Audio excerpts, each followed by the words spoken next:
Hello बच्चों, आज हम डाइलेक्ट्रिक मटेरियल्स की स्टडी करने वाले हैं।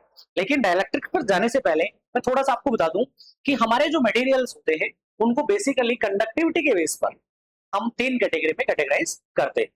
फर्स्ट जो होते हैं हमारे, वो होते हैं बच्चों कंडक्टर्स। कंडक्टर्स ऐसे मटेरियल्स होते हैं जिनमें बहुत सारे फ्री इलेक्ट्रॉन्स होते हैं और उनके ऊपर पोटेंशियल डिफरेंस अप्लाई करने पर उनमें करंट फ्लो हो जाती है, तो उनको हम बोलते हैं कंडक्टर्स। सेकंड जो कैटेगरी आती है वो होते हैं बच्चों इंसुलेटर्स। इंसुलेटर ऐसे मटेरियल्स होते हैं जिनमें कोई फ्री इलेक्ट्रॉन नहीं होते हैं, सारे के सारे बाउंड इलेक्ट्रॉन होते हैं, अपने पेरेंट एटम के साथ बंधे हुए होते हैं और उनके ऊपर पोटेंशियल डिफरेंस अप्लाई कर देते हैं तो उनमें कोई करंट फ्लो नहीं होती है, तो ऐसे मटेरियल्स को हम इंसुलेटर्स बोल देते हैं। थर्ड जो कैटेगरी आती है बच्चों, वो थर्ड कैटेगरी होती है सेमी कंडक्टर्स।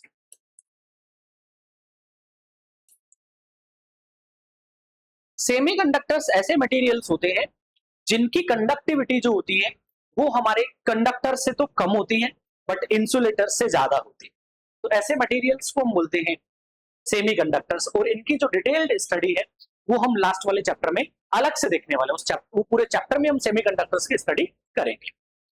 तो ये तो बात हो गई हमारे कंडक्टिविटी के बेस पर हम इन मटेरियल्स को तीन कैटेगरी में डिवाइड करते हैं। अब बात करते हैं कि यार डाइलेक्ट्रिक मटेरियल्स होते क्या है, डाइलेक्ट्रिक हम किसको बोलते हैं। तो देखो, dielectric material basically insulating materials ही होते हैं, मतलब जो इंसुलेटर्स होते हैं उन्हीं को हम डाइलेक्ट्रिक बोलते हैं। लेकिन कब हम उनको इंसुलेटर बोलते हैं, कब उनको डाइलेक्ट्रिक बोलते हैं, ये सब हम देखने वाले हैं। देखो, ये इंसुलेटर है, ये मेरे पास कोई इंसुलेटिंग मटेरियल है, इस पे पोटेंशियल डिफरेंस अप्लाई करने पर इसमें से कितने करंट फ्लो होती है, मतलब इसकी कंडक्टिविटी क्या होती है। तो करंट से रिलेटेड चीजें, कंडक्टिविटी की जब हम बात कर रहे होते हैं तो उस केस में इसको हम बोल देते हैं इंसुलेटर। लेकिन इसी मटेरियल को एक्सटर्नल इलेक्ट्रिक फील्ड में रखने पर इसमें कितना डाइपोल मोमेंट इंड्यूस होता है, कितना ये पोलराइज हो पाता है, पोलराइजेशन से रिलेटेड प्रॉपर्टीज को जब हम देख रहे होते हैं तो उस केस में इस इंसुलेटर को हम डाइलेक्ट्रिक बोलते हैं। ठीक है, मटेरियल वही है, इंसुलेटर है, लेकिन इसका हमारा ध्यान कौन सी प्रॉपर्टी पे है उसके हिसाब से इसको हम इंसुलेटर बोलते हैं और डाइलेक्ट्रिक बोलते हैं। करंट से रिलेटेड प्रॉपर्टीज पे हमारा ध्यान है तो उसके इसमें इंसुलेटर बोल देते हैं, और पोलराइजेशन से रिलेटेड चीजों पर हमारा ध्यान है तो हम उसके इसमें इसको डाइलेक्ट्रिक बोलते हैं। हमारा फोकस पे डिपेंड करता है। तो इंसुलेट हमारा ये समझ में आ गया होगा कि डाइलेक्ट्रिक मटेरियल बेसिकली इंसुलेटर्स ही होते हैं। एक और बात बता दूं, हर एक डाइलेक्ट्रिक जो होता है वो क्या होता है, इंसुलेटर होता है, लेकिन हर एक इंसुलेटर डाइलेक्ट्रिक नहीं होता है। चलिए एक और तरीके से मैं समझा सकता हूं। ये मेरे पास में एक कोई बंदा है, ठीक है, ये कोई बंदा है और ये दो काम करता है। ठीक है, ये दो काम करता है, ये मान लो ये एक टीचर भी है और एक फाइनेंशियल एडवाइजर भी है। ये बंदा टीचर भी है और फाइनेंशियल एडवाइजर भी है। अब ये बंदा कितना अच्छा पढ़ाता है, तो ये स्टूडेंट जब इसके टीचिंग चीजों को देखते हैं, टीचिंग क्वालिटीज को देखते हैं, तो उस केस में इसको क्या बोल देते हैं कि टीचर बोल देते हैं। लेकिन यही बंदा जब फाइनेंशियल एडवाइजरी का काम करता है, ठीक है, तो इसका जो क्लाइंट है वो क्या देखेगा कि ये मैं इसको जो पैसा दे रहा हूं वो मेरे पैसे, मेरे इन्वेस्टमेंट्स को कितना अच्छे से ग्रो करवा पा रहा है, कितना स्मार्टली इन्वेस्ट कर रहा है। तो उस केस में ये कितना अच्छा फाइनेंशियल एडवाइजर साबित होता है। तो इसका क्लाइंट इसकी फाइनेंशियल एडवाइजर, फाइनेंशियल नॉलेज को देख रहा होता है। ठीक है, फाइनेंशियल नॉलेज पे इसका ध्यान होता है उसके क्लाइंट का। तो बंदा एक ही है लेकिन उसी को हम टीचर बोल रहे हैं, उसी को फाइनेंशियल एडवाइजर बोल रहे हैं। सेम हमारे इंसुलेटर के साथ, इंसुलेटर की जब हम करंट से रिलेटेड प्रॉपर्टीज पे हमारा ध्यान होता है तो उसको हम इंसुलेटर बोलते हैं, और उसी की पोलराइजेशन इलेक्ट्रिक फील्ड में रखने पर कितना पोलराइज हो पाता है तो उस केस में उसको डाइलेक्ट्रिक बोल देते हैं। उम्मीद है ये चीज समझ में आ गई हो। चलिए आगे चलते हैं, इसके डेफिनेशन वगैरह देखते हैं। देखो बच्चों, dielectric substance, a dielectric substance is an insulating material which do not conduct electric current, इनमें कोई करंट फ्लो नहीं होती, but can be polarized when placed in an electric field, electric field में रखने पर ये पोलराइज हो जाते हैं। अब वो पोलराइजेशन का प्रोसेस क्या है वो देखने वाले। देखो बच्चों, ये मेरे पास में एक कोई डाइलेक्ट्रिक मटेरियल है और डाइलेक्ट्रिक मटेरियल तो इसमें कोई फ्री इलेक्ट्रॉन नहीं है क्योंकि इंसुलेटर है। और इस डाइलेक्ट्रिक मटेरियल को मैंने एक एक्सटर्नल इलेक्ट्रिक फील्ड में रख दिया है ऐसे, और उस इलेक्ट्रिक फील्ड की डायरेक्शन है इस एरो की डायरेक्शन, और उस इलेक्ट्रिक फील्ड को मैं ई नोट बोल रहा हूँ। इलेक्ट्रिक फील्ड की डायरेक्शन, एक्सटर्नल इलेक्ट्रिक फील्ड जो है उसकी डायरेक्शन है बच्चों इस डायरेक्शन। अब इस एक्सटर्नल इलेक्ट्रिक फील्ड की वजह से क्या होता है, ये जो हमारा इंसुलेटिंग मटेरियल है, जो डाइलेक्ट्रिक जिसको हम बोल रहे हैं, इसमें फ्री इलेक्ट्रॉन तो है नहीं, हर एक इलेक्ट्रॉन अपने पेरेंट एटम के साथ में बाउंड है, स्टेट में है। अब उन इलेक्ट्रॉन्स पर क्या होता है, इस इलेक्ट्रिक फील्ड की वजह से फोर्स लगेगा, और इलेक्ट्रॉन क्या है, नेगेटिवली चार्ज, तो उस पर इलेक्ट्रिक फील्ड के अपोजिट फोर्स लगता है। अपोजिट फोर्स लगता है तो उसकी वजह से क्या होता है, उनका जो इलेक्ट्रॉन क्लाउड है वो थोड़ा सा शिफ्ट हो जाता है इलेक्ट्रिक फील्ड के अपोजिट, और ये साइड कैसी हो जाती है, पॉजिटिव हो जाती है। तो होता क्या है, इस इलेक्ट्रिक फील्ड की वजह से यहां पर पॉजिटिव चार्ज इंड्यूस हो जाता है, और यहां पे नेगेटिव चार्ज इंड्यूस हो जाता है उस डाइलेक्ट्रिक के अंदर। ये कोई फ्री चार्ज नहीं है, बाउंड चार्ज ही है, लेकिन ये साइड पॉजिटिव और ये वाली नेगेटिवली चार्ज, मतलब इसमें इंड्यूस हो गया। इस पॉजिटिव और नेगेटिव की वजह से क्या होता है, पॉजिटिव से नेगेटिव की तरफ अपोजिट डायरेक्शन में एक इंड्यूस्ड इलेक्ट्रिक फील्ड जो होता है, ये इंड्यूस्ड इलेक्ट्रिक फील्ड है, पॉजिटिव से नेगेटिव की तरफ वो इंड्यूस हो जाता है इलेक्ट्रिक फील्ड जो है, और ये इलेक्ट्रिक फील्ड इस एक्सटर्नल इलेक्ट्रिक फील्ड को कम कर देता है बच्चों। पहले ओनली ये वाला था, लेकिन इसमें चार्ज इंड्यूस होने की वजह से एक इलेक्ट्रिक फील्ड अपोजिट डायरेक्शन में इंड्यूस हो गया, और अब ये जो इंड्यूस्ड इलेक्ट्रिक फील्ड है ये इसको कम कर देता है। तो नेट इलेक्ट्रिक फील्ड की अगर बात करें हम, तो वो कितना हो जाएगा, E not minus E induced, ऐसा हो जाता है। और अगर यही मटेरियल जो है ये कंडक्टर होता, तो ये जो इंड्यूस्ड इलेक्ट्रिक फील्ड है वो एग्जैक्टली एक्सटर्नल इलेक्ट्रिक फील्ड के बराबर हो जाता है, और पूरे इसके अंदर नेट इलेक्ट्रिक फील्ड जीरो हो जाता है। किस केस में, कंडक्टर के केस में। यहां पर ऐसा नहीं होगा, डाइलेक्ट्रिक में ऐसा नहीं होगा। ये तो यहां हम लिख सकते हैं E not plus E induced not equal to zero होता है। ये इस एक्सटर्नल इलेक्ट्रिक फील्ड को कुछ कम कर देगा, लेकिन परफेक्टली पूरा कैंसिल नहीं कर पाता, कुछ मिनिमाइज कर देता है। और यहाँ पे पॉजिटिव चार्ज और यहाँ नेगेटिव चार्ज इंड्यूस हो जाता है इस इलेक्ट्रिक फील्ड की वजह से, और इसमें एक डाइपोल मोमेंट इंड्यूस हो जाता है, इसी को हम बोलते हैं पोलराइजेशन, और इसको और भी बेटर आगे अपन देखेंगे। तो देखो, ये एक डाइलेक्ट्रिक मटेरियल को जब हम एक्सटर्नल इलेक्ट्रिक फील्ड में रखते हैं तो उसका बिहेवियर हमने देखा है। अब हम बात करते हैं कि जो डाइलेक्ट्रिक मटेरियल्स होते हैं वो कितने टाइप के होते हैं, वो हम देखने वाले हैं। तो देखो, डाइलेक्ट्रिक मटेरियल जो होते हैं वो बेसिकली दो टाइप के होते हैं, पोलर डाइलेक्ट्रिक और नॉन पोलर डाइलेक्ट्रिक। अब पोलर डाइलेक्ट्रिक क्या होते हैं, पोलर डाइलेक्ट्रिक में होता है क्या है बच्चों, कि पोलर डाइलेक्ट्रिक का हर एक मॉलिक्यूल जो होता है उसका अपना खुद का एक डाइपोल मोमेंट होता है। अभी डाइपोल मोमेंट क्या होता है, एक बार हमने चैप्टर फर्स्ट में वैसे पढ़ रखा है, बट फिर भी आपको ध्यान रखना है कि अगर कोई पॉजिटिव चार्ज और ये नेगेटिव चार्ज, इनके बीच में सेपरेशन हो, और जितना ये पॉजिटिव चार्ज है उतना ही ये नेगेटिव चार्ज हो, और इनके बीच में डिस्टेंस अगर 2a हो, तो इसका जो डाइपोल मोमेंट होता है वो क्या होता है, q इंटू 2a। मतलब चार्ज को डिस्टेंस से मल्टीप्लाई कर देते हैं तो वो जो आता है उस प्रोडक्ट को हम डाइपोल मोमेंट बोलते हैं, और उसकी डायरेक्शन होती है नेगेटिव से पॉजिटिव, डाइपोल मोमेंट की। ये हमने पढ़ रखा है। तो ऐसे हमारे जो पोलर डाइलेक्ट्रिक मटेरियल होते हैं उनमें क्या होता है कि उनके मॉलिक्यूल्स के पॉजिटिव चार्ज का सेंटर और नेगेटिव चार्ज का सेंटर एक ही पॉइंट पर कोइंसाइड नहीं होते, उनमें कुछ सेपरेशन होता है, और कुछ सेपरेशन होता है, इसकी वजह से हर एक मॉलिक्यूल का अपना खुद का एक डाइपोल मोमेंट होता है बच्चों।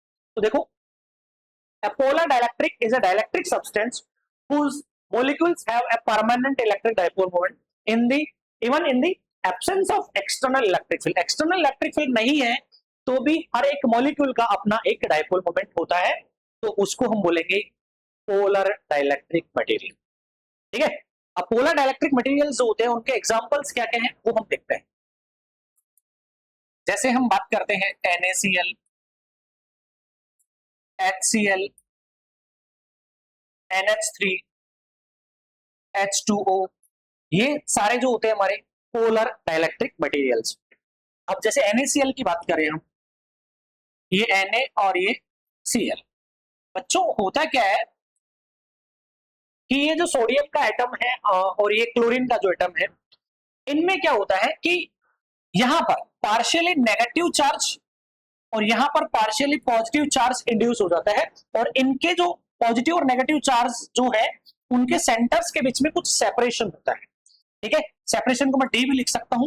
तो इसमें नेगेटिव से पॉजिटिव की तरफ एक डाइपोल मोमेंट इंड्यूस हो जाता है।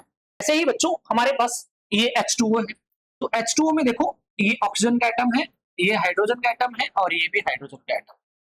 अब होता क्या है कि ये जो ऑक्सीजन का जो एटम है, यहां पर partially negative charge delta negative और यहाँ पार्शियली पॉजिटिव चार्ज और यहाँ पार्शियली पॉजिटिव चार्ज इंड्यूस हो जाता है, और यह पार्शियली नेगेटिव चार्ज होता है। तो उसकी वजह से क्या होता है, नेगेटिव से पॉजिटिव, यहां पर एक डाइपोल मोमेंट हो गया P1, ऐसे ही यहाँ नेगेटिव से पॉजिटिव, यहाँ पर डाइपोल मोमेंट हो गया, उसको हम P2 बोलेंगे। तो इस पूरे H2O मॉलिक्यूल का अगर नेट डाइपोल मोमेंट देखेंगे तो बेटा ये भी एक वेक्टर क्वांटिटी है, नेगेटिव से पॉजिटिव, इसकी डायरेक्शन इधर होगी, इसकी डायरेक्शन इधर होगी। तो जो नेट डाइपोल मोमेंट होगा वो इनके इंटरसेक्शन पॉइंट से जो डायगोनल निकलता है P नेट उधर हो जाता है। तो ये H2O का जो मॉलिक्यूल होता है, पानी का जो मॉलिक्यूल होता है, उसका डाइपोल मोमेंट इस तरफ होता है। ठीक है, तो ये हमारे पोलर इलेक्ट्रिक के एग्जांपल्स। अब बच्चों ये तो हमने एक मॉलिक्यूल की बात की है, पूरे सब्सटेंस की अगर हम बात करते हैं तो कैसा होता है पोलर, तो वो हम देखने वाले हैं। देखो ये मेरे पास में एक पोलर डाइलेक्ट्रिक मटेरियल है। पोलर डाइलेक्ट्रिक मटेरियल के जो मॉलिक्यूल्स होते हैं वो उनमें हर एक का अपना एक डाइपोल मोमेंट होता है, अभी हमने देखा भी है। डाइपोल मोमेंट होता है, इसका मतलब क्या है कि उनका पॉजिटिव चार्ज और नेगेटिव चार्ज का सेंटर जो है वो एक ही पॉइंट पर कोइंसाइड नहीं होता है, वो कुछ सेपरेटेड रहते हैं। जैसे यहाँ पे इसका पॉजिटिव यहाँ नेगेटिव पॉजिटिव पॉजिटिव नेगेटिव, ऐसे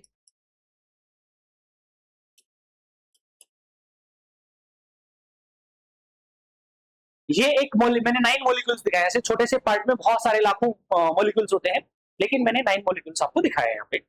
अब बच्चों ये जो मॉलिक्यूल है इसका अपना खुद का एक नेट डाइपोल मोमेंट है, और डाइपोल मोमेंट की डायरेक्शन किधर होती है बाय कन्वेंशन, नेगेटिव से पॉजिटिव की तरफ। तो ये इसका डाइपोल मोमेंट इधर हो गया, इसका डाइपोल मोमेंट इधर हो गया, इसका डाइपोल मोमेंट इधर हो गया। हर एक मॉलिक्यूल का तो है, लेकिन पूरे सब्सटेंस की जब हम बात करेंगे तो पूरे सब्सटेंस का नेट डाइपोल मोमेंट क्या होता है, जीरो। किसकी एब्सेंस में, इलेक्ट्रिक फील्ड की एब्सेंस में। कि इस पर अगर मैं कोई इलेक्ट्रिक फील्ड नहीं लगाता हूं तो इसका जो पूरे मटेरियल का डाइपोल मोमेंट क्या होगा, जीरो होगा। ध्यान रखना, सिंगल मॉलिक्यूल का नहीं बोल रहा हूं, पूरे मटेरियल का, पूरे डाइलेक्ट्रिक का क्या होता है, नेट डाइपोल मोमेंट जीरो होता है। अब देखो, अब मैं क्या कर रहा हूं, इस डाइलेक्ट्रिक पर इलेक्ट्रिक फील्ड अप्लाई कर रहा हूं, इस डायरेक्शन में, इस डायरेक्शन में मैं इस पे इलेक्ट्रिक फील्ड अप्लाई कर दिया। ये हमारे पास इलेक्ट्रिक फील्ड है इस डायरेक्शन। अब इलेक्ट्रिक फील्ड अप्लाई करेंगे तो ये मॉलिक्यूल अपने आप में एक डाइपोल की तरह बिहेव कर रहा है, और हमने पढ़ रखा है कि डाइपोल जब इलेक्ट्रिक फील्ड में रखा होता है तो उस पर एक टॉर्क लगता है, और उस टॉर्क की वैल्यू होती है Pe sin थीटा। और वो टॉर्क उस डाइपोल को इलेक्ट्रिक फील्ड के डायरेक्शन में अलाइन करने की कोशिश करता है, क्योंकि इस पॉजिटिव पर फोर्स लगेगा इस डायरेक्शन में, इसके नेगेटिव पर फोर्स लगेगा इलेक्ट्रिक फील्ड के ऑपोजिट, उसकी वजह से क्या होगा, ये घूम जाएंगे, ऐसे सारे मॉलिक्यूल के साथ में ऐसा हो जाएगा। और इलेक्ट्रिक फील्ड की वजह से उस पोलर डाइलेक्ट्रिक के साथ में क्या होने वाला है वो हम देखते हैं। सारे इलेक्ट्रिक फील्ड के डायरेक्शन में अलाइन होने की कोशिश करते हैं, और कुछ ऐसा स्ट्रक्चर हो जाएगा, फिर ये हमारे जो मॉलिक्यूल्स हैं वो इलेक्ट्रिक फील्ड इस डायरेक्शन में है, तो सबका पॉजिटिव इलेक्ट्रिक फील्ड के डायरेक्शन में, नेगेटिव उसके अपोजिट, पॉजिटिव नेगेटिव ऐसा सीन हो जाएगा।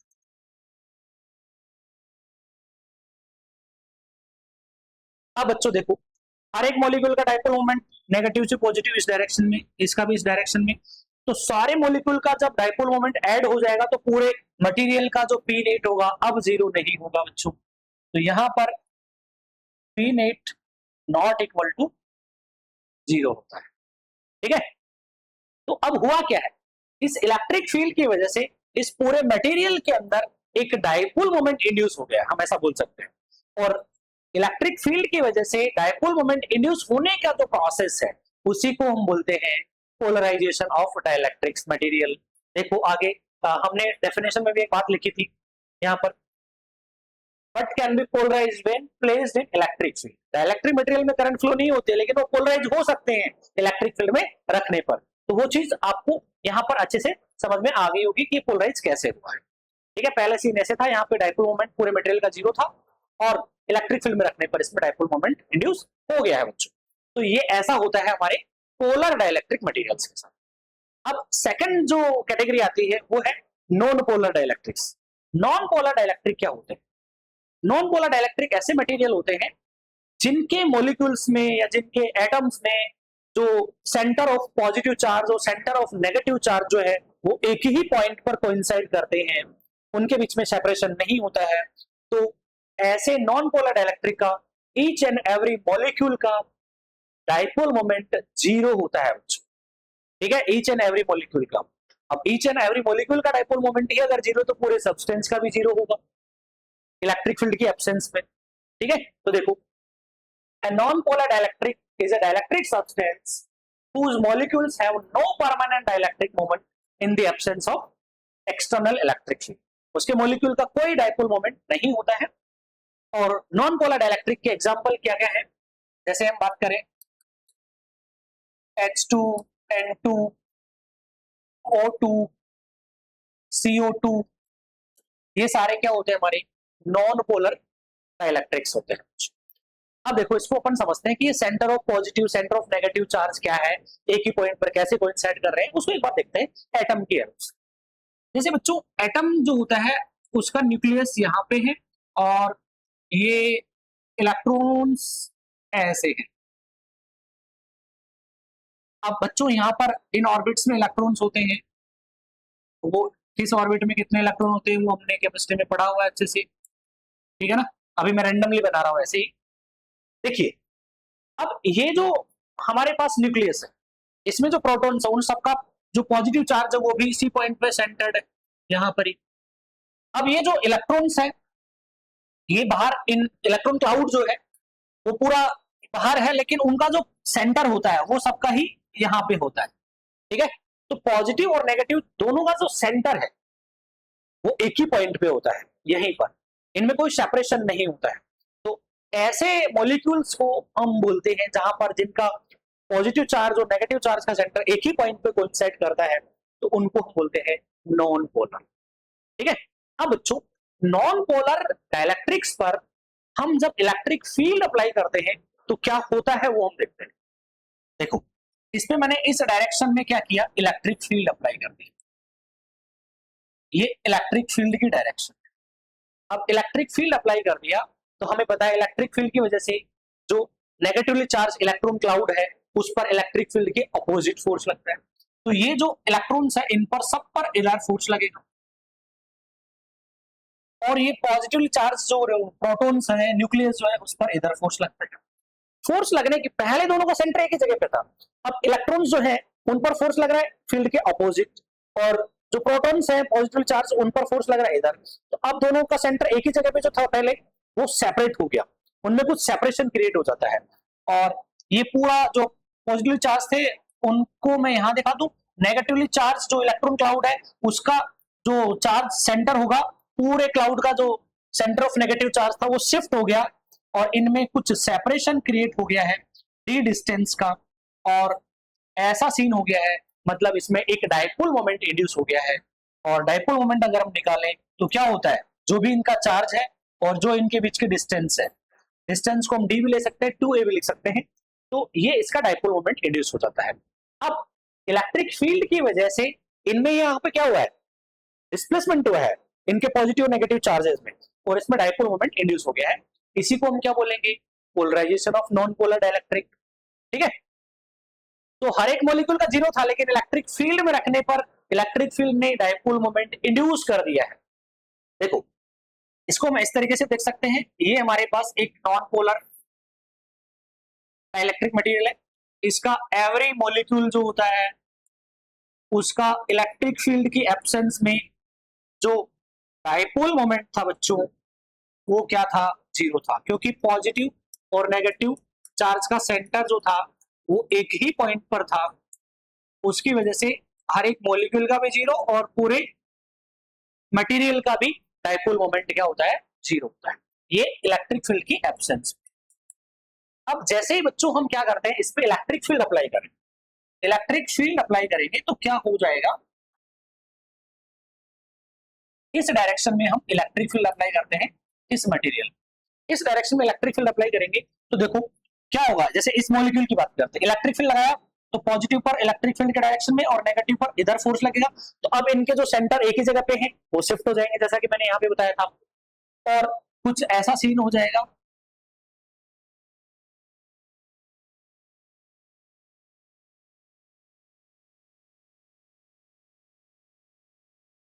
पॉजिटिव यहाँ पे नेगेटिव यहाँ पे, इनमें कुछ डिस्प्लेसमेंट क्रिएट हो जाता है।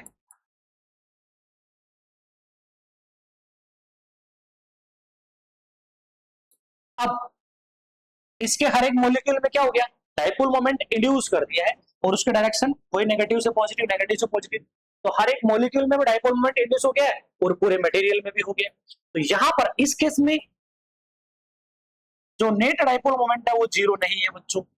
इस केस में यहां पर तो हर एक मॉलिक्यूल का भी जीरो है और पूरे सब्सटेंस का भी जीरो है।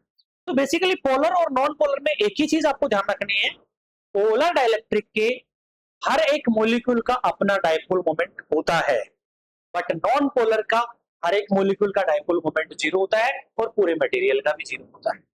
लेकिन दोनों ही चाहे पोलर हो चाहे नॉन पोलर हो, दोनों ही मटेरियल्स को जब हम एक्सटर्नल इलेक्ट्रिक फील्ड में रखते हैं तो उनमें एक डाइपोल मोमेंट इंड्यूस हो जाता है।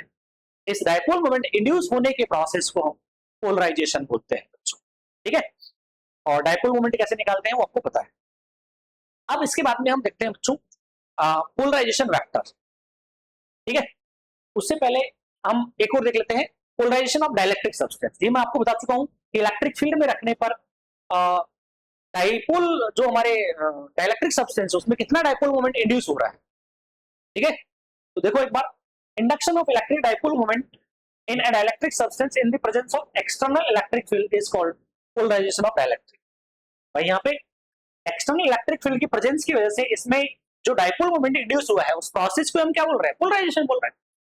अब यहां पर एक चीज और देखो कि ये जो इलेक्ट्रिक फील्ड मैंने अप्लाई किया है, इस इलेक्ट्रिक फील्ड को अगर मैं बढ़ाता हूं, इलेक्ट्रिक फील्ड को बढ़ाऊंगा तो मैक्सिमम मॉलिक्यूल्स जो है वो इस इलेक्ट्रिक फील्ड के डायरेक्शन में अलाइन होंगे, उनमें डिस्प्लेसमेंट क्रिएट होगा। तो उसकी वजह से क्या होगा, जितने ज्यादा मॉलिक्यूल्स के साथ में ऐसा होगा उतना ज्यादा हमारे पास डाइपोल मोमेंट इंक्रीज होता जाएगा। डाइपोल मोमेंट इंक्रीज होगा तो बच्चों हम ये बोल सकते हैं कि डाइपोल मोमेंट जो है वो इलेक्ट्रिक फील्ड के क्या है, डायरेक्टली प्रोपोर्शनल है। इसको बढ़ाएंगे तो डाइपोल मोमेंट भी बढ़ेगा। तो बेटा यहाँ पर एक नेक्स्ट जो डेफिनेशन मैंने लिख रखी है यहाँ पे, लीनियर यूनिडायरेक्शनल डाइलेक्ट्रिक सब्सटेंस। यहाँ पे दो वर्ड्स पे ध्यान देना, linear and unidirectional.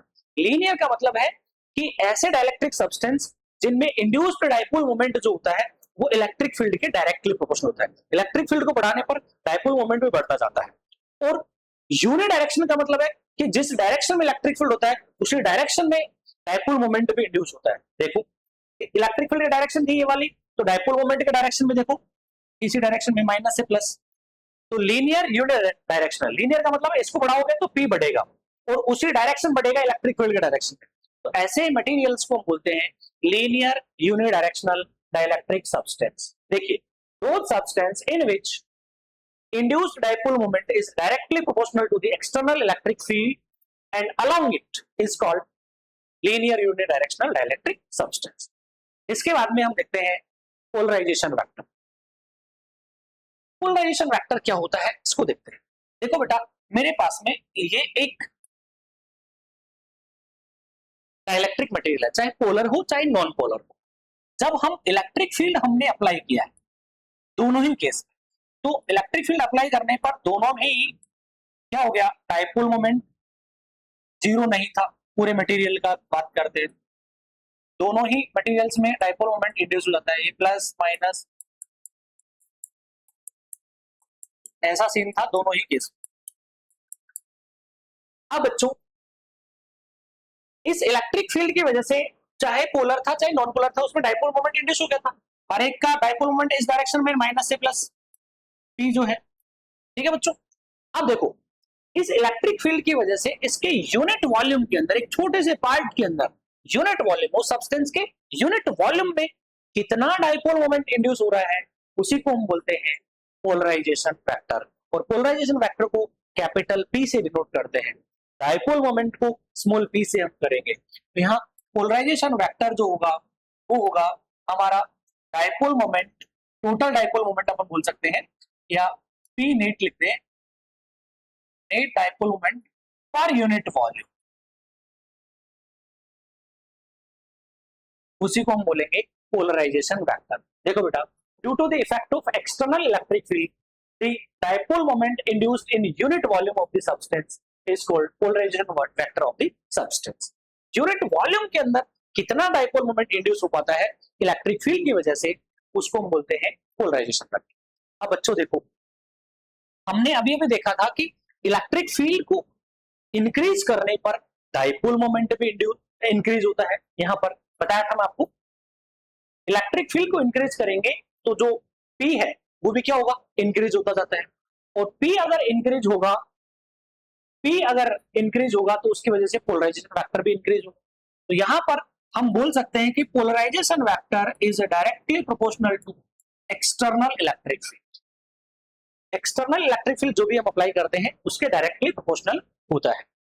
Proportionality sign को हम हटाते हैं तो P equal to epsilon not chi E into E, ऐसा आता है। तो ये एप्सिलॉन नॉट काई E क्या होते हैं, प्रोपोर्शनलिटी कांस्टेंट है। एप्सिलॉन नॉट क्या है, परमिटिविटी ऑफ फ्री स्पेस है। और काई E जो है, यहां पर काई E को हम बोलते हैं इलेक्ट्रिकल ससेप्टिबिलिटी, इलेक्ट्रिकल ससेप्टिबिलिटी, ठीक है बच्चों। और यहां पर एप्सिलॉन नॉट आपको पता है, इसको हम बोलते हैं परमिटिविटी ऑफ फ्री स्पेस। तो ये पोलराइजेशन वेक्टर और इलेक्ट्रिक फील्ड का रिलेशन आ गया। अब हम क्या करते हैं, जो भी हमने पढ़ा है इस पर बेस्ड एक दो क्वेश्चंस हम देखते हैं। देखिए, which of the following is an example of polar dielectric material. Polar dielectric material का जो एग्जांपल था, पोलर किसको बोलते थे, जिसके हर एक मॉलिक्यूल का अपना खुद का एक डाइपोल मोमेंट होता है। तो देखो, ऑक्सीजन नॉन पोलर है, ये भी नॉन पोलर है, ये भी नॉन पोलर है। H2O जो था, मैंने आपको बताया था ना, H2O V शेप का होता है, तो उसका अपना एक खुद का डाइपोल मोमेंट होता है हर एक मॉलिक्यूल का। तो H2O यहाँ पे क्या है, पोलर डाइलेक्ट्रिक मटेरियल। उसके बाद में एक और देखते हैं, which of the following is a non polar dielectric. Non polar बच्चों, यहाँ पे H2O क्या है, पोलर है, HCl पोलर है, NH3 पोलर है, N2 जो है वो क्या है, नॉन पोलर डाइलेक्ट्रिक होता है। N2 में पॉजिटिव जो चार्ज होते हैं, centre of positive and negative charge होते हैं, वो एक ही पॉइंट पे कोइंसाइड करते हैं। इसके बाद, which dielectric has permanent dipole moment. अब ये ध्यान रखना, मैंने आपको बताया था कौन सा डाइलेक्ट्रिक का परमानेंट डाइपोल मोमेंट होता है। तो बेटा, पोलर डाइलेक्ट्रिक जो होता है, पोलर का हर एक मॉलिक्यूल का, चाहे इलेक्ट्रिक फील्ड लगाओ या नहीं लगाओ, हर एक मॉलिक्यूल का अपना एक डाइपोल मोमेंट होता है, परमानेंट डाइपोल मोमेंट। तो यहां पर हम बोलेंगे पोलर डाइलेक्ट्रिक। इसके बाद, the polarization vector of a dielectric material is defined macroscopically as। Polarisation vector क्या होता है, अभी अभी हमने देखा है, पर यूनिट वॉल्यूम के अंदर कितना डाइपोल मोमेंट होता है। तो देखो बेटा, net dipole moment per unit volume, उसी को हम बोलते हैं पोलराइजेशन वेक्टर। ठीक है, तो उम्मीद है डाइलेक्ट्रिक जो मटेरियल्स होते हैं उनसे रिलेटेड चीजें आपको अच्छे से समझ में आ गई होगी। फिर भी अगर कोई डाउट बच जाता है तो आप मुझे कमेंट करके बता सकते हैं। और वीडियो अगर आपको पसंद आया है तो वीडियो को जरूर लाइक करें, चैनल को सब्सक्राइब करें और अपने दोस्तों के साथ में शेयर करें। Thank you.